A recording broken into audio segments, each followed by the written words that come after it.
Enredo: As escolas de samba e seus artistas, por Luiz Antônio Simas. Quem são os carnavalescos e carnavalescas e quais são as funções que eles exercem no carnaval? De forma geral, podemos defini-los como os responsáveis pelos espetáculos visuais que as escolas de samba apresentam nos desfiles de carnaval. As fantasias e as alegorias, portanto, são concebidas e desenhadas por eles. Mas não é só isso.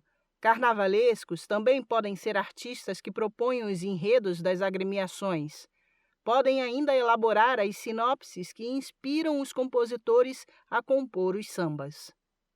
As funções e atribuições dos carnavalescos vêm, ao longo da história das escolas de samba, se modificando e se ampliando.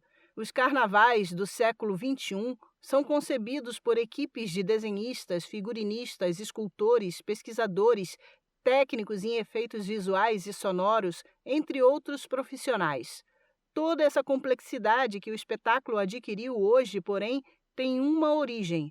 Ela precisa ser mencionada, conhecida e celebrada. Para entender a criação das escolas de samba e o papel por elas desempenhado, é importante lembrar que a década de 1920, no Rio de Janeiro, foi marcada por um dilema que envolveu as camadas populares urbanas, notadamente os descendentes de africanos, e o Estado republicano.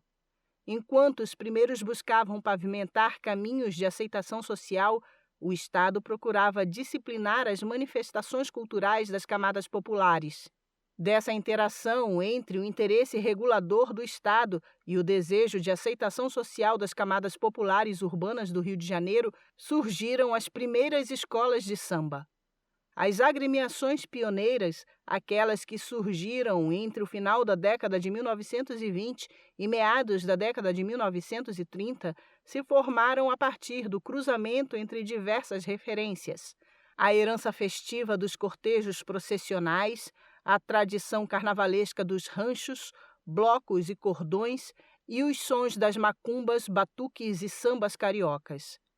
A versão mais propalada sobre o termo escola de samba atribui a criação do mesmo ao sambista Ismael Silva, que, inspirado na escola de formação de normalistas que funcionava no Estácio de Sá, resolveu designar desta maneira a Deixa Falar, agremiação sediada no bairro. A versão é de difícil aceitação.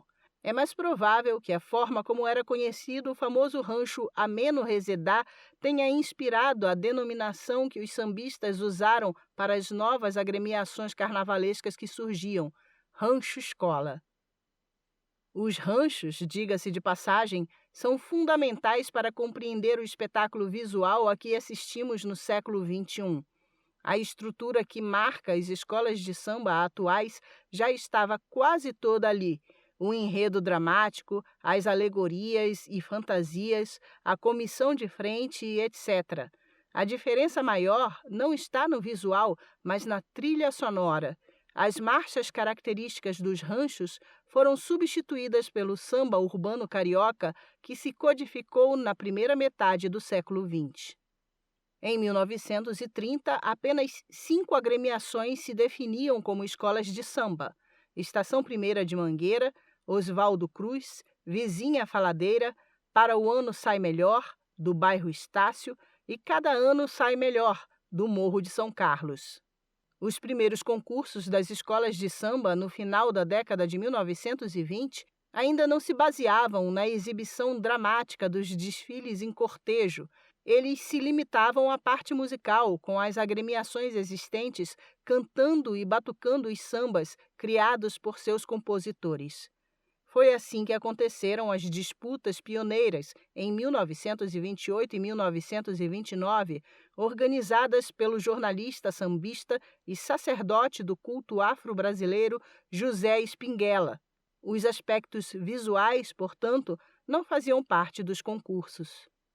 A partir do início da década de 1930, as disputas começaram a unir a trilha sonora, o samba urbano carioca, a apresentação de cortejos dramáticos expressos em enredos, fantasias e elementos alegóricos. Desde então, os desfiles das escolas de samba se afirmam como o maior complexo de exibições artísticas simultâneas do mundo contemporâneo. O primeiro desfile em cortejo das agremiações ocorreu em 1932 e foi promovido pelo jornal O Mundo Esportivo, pertencente ao jornalista Mário Filho. Na ocasião, diversas escolas de samba se apresentaram para o público e para o corpo de jurados na antiga Praça 11 de Junho, no centro do Rio de Janeiro. É consenso entre pesquisadores estabelecer como um marco incontornável o desfile de 1939 da Portela, com o enredo Teste ao Samba. Pela primeira vez, uma agremiação unia fantasias, alegorias e o samba de enredo em torno de um mesmo tema, a importância da escola e do papel dos professores na educação de crianças e jovens. Coube a Antônio Caetano, artista plástico e fundador da agremiação, conceber as primeiras alegorias dos desfiles ao lado de Paulo da Portela. Ao longo dos anos, o carnaval das agremiações foi ganhando corpo e os enredos das escolas de samba apresentaram temas variados: a natureza exuberante, fatos marcantes da história do Brasil, homenagens a grandes personagens, festas da cultura popular, mitologias indígenas e africanas, religiosidades afro-brasileiras, elementos do cotidiano, utopias futuristas e distopias, etc. É essa união entre o espetáculo dramático, a musicalidade, a cenografia e a expressão visual que faz surgir com destaque cada vez maior a figura do carnavalesco. A partir da década de 1960, os desfiles das escolas de samba ganharam nova proporção, transformando-se na mais pujante manifestação de exuberância artística do Rio de Janeiro. Do ponto de vista visual, a chegada do cenógrafo e professor Fernando Pamplona ao Grêmio Recreativo Escola de Samba Acadêmicos do Salgueiro redimensionou o papel dos carnavalescos. Como dito no início, artistas plásticos responsáveis pelos enredos e pelo aparato visual dos desfiles. De lá para cá, nomes como os de Joãozinho 30, Arlindo Rodrigues, Júlio Matos, Maria Augusta, Rosa Magalhães, Fernando Pinto, Renato Lage, Leandro Vieira, Oswaldo Jardim, Leonardo Bora, Gabriel Haddad, Paulo Barros e tantos outros se consolidaram como maravilhosos criadores da grande festa brasileira. O objetivo do livro que os leitores têm em mãos é abordar a trajetória de diversos desses profissionais a partir da seleção feita por uma comissão de notáveis, reunindo reflexões de jornalistas, historiadores, pesquisadores, críticos de arte e trabalhadores do carnaval.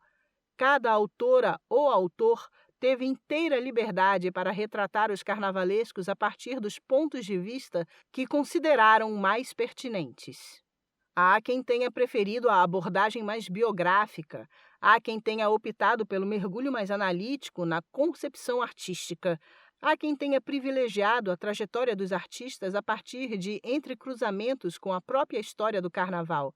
A pluralidade de tratamentos acompanha a pluralidade artística e biográfica dos retratados. Falar da trajetória de grandes artistas visuais do carnaval é importante, mas não pode nublar a dimensão coletiva que um desfile de escola de samba tem. Nenhum dos artistas retratados alcançaria o sucesso sem o notável trabalho de diversos profissionais que, em virtude de um árduo e cotidiano esforço que dura alguns meses por ano, viabilizam as propostas dos carnavalescos. Pintores, escultores, desenhistas, ferreiros, bordadeiras, artesãos, costureiras, iluminadores, eletricistas, aderecistas, músicos. A trajetória desses artistas de ponta da cultura brasileira não seria, portanto, possível sem o maior protagonista da história do nosso carnaval. O grande carnavalesco, no fim das contas, é o indivíduo a serviço do protagonismo coletivo do povo do samba.